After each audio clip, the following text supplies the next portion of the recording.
Hello, welcome to VNews Broadcasted Daily, and following are today's headlines. Party General Secretary Nguyễn Phú Trọng visits a Vietnamese-Cuban project to grow rice in Palacio District as part of his visit to Cuba. The State Bank of Vietnam cut ceiling interest rates for saving deposit of 1 month and longer terms. 40 Vietnamese workers stranded in Malaysia due to tax and visa extension problems return home.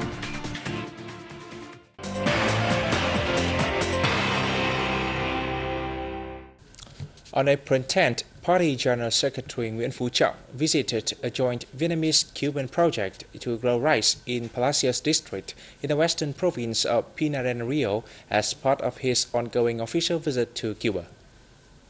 Under the project, rice has been grown on over 3,000 hectares that produce 170,000 tons of rice after just over a year. The project will run until 2015.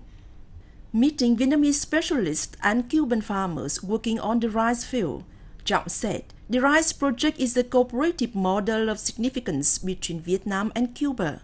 He referred to good quality land and ideal weather conditions in Cuba and experience in farming owned by Vietnam as favorable for both countries to continue implementing the project's goal to benefit the local people and contribute to their established friendship and cooperation. Later the same day, the party leader attended a meeting at the Hải Phòng Wharf in Havana Port. Addressing the event, Trọng said, withstanding the test of time and political fluctuations during the past 50 years or more, the solidarity and friendship shown between Vietnam and Cuba has never faded and has become an invaluable asset for both parties and peoples. He added that, for Vietnam, Cuba is a symbol of revolutionary heroism, international solidarity, and an indomitable spirit that represents freedom, progress, and human dignity. The State Bank of Vietnam on April 10th cut the ceiling interest rates for saving deposit of 1 month and longer terms by 1%, keeping the rate at 12% per annum. The rates are effective today. The cap on interest rates for normal deposits in Vietnamese dong will fall to 4% from the existing 5%. Also, on April the 10th, the Governor of the State Bank of Vietnam, Nguyen Van Binh, also signed a decision regarding refinancing, discounts and overnight interest rates on the interbank market. The refinancing interest rate has been set at 13% per year, the discount interest rate at 11% and the overnight rate at 14%.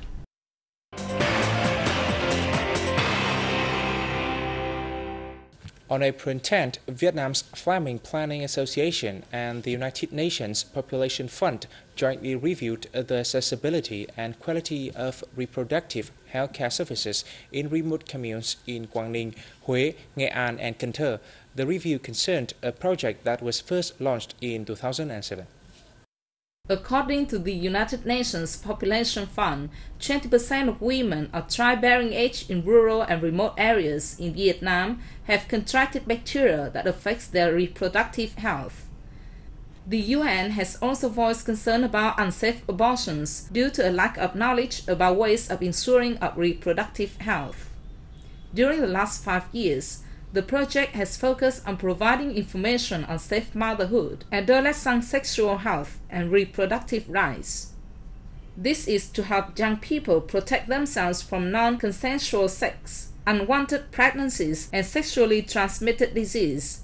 The project has helped to raise the rate of adolescents who could name all 5 methods of preventing HIV in the 4 provinces from 50% to 62%.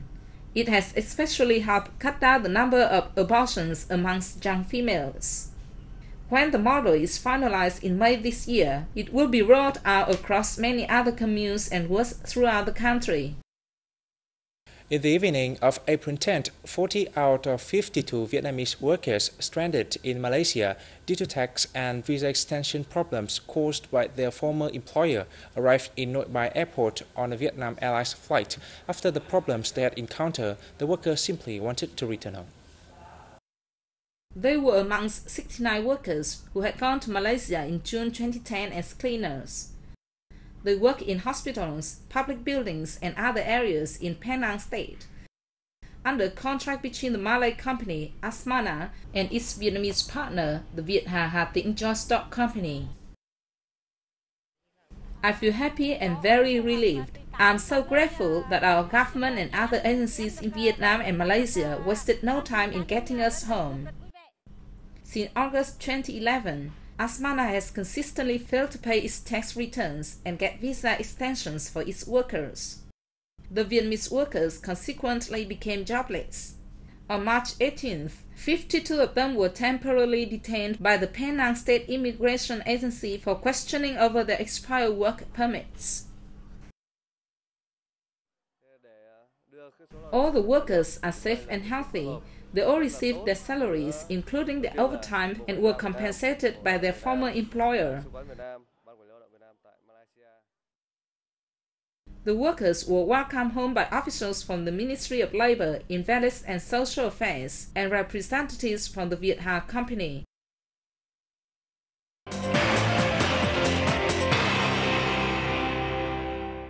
A bomb exploded on April 10th during construction work taking place on a section of National Highway 1A.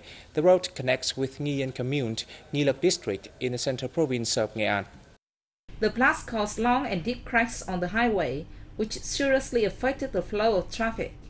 No fatalities were reported. Although the kind and size of the bomb has not yet been established, it is likely to have been left over from the last war.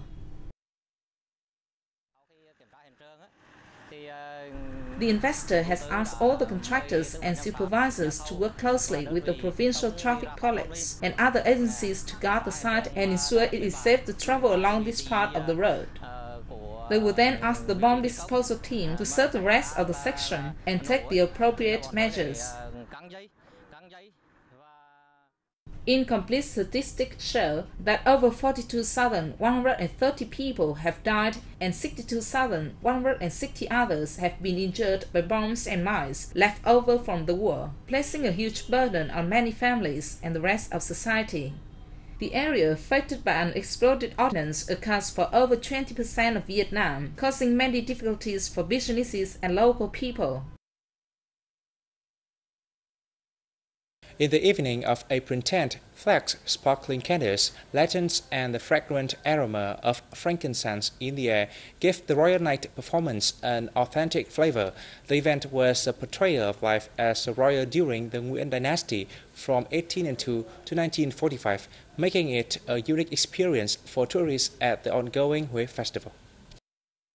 Royal Night provided visitors with performances of court music and dance, traditional songs from Huế, as well as its cuisine including royal dishes.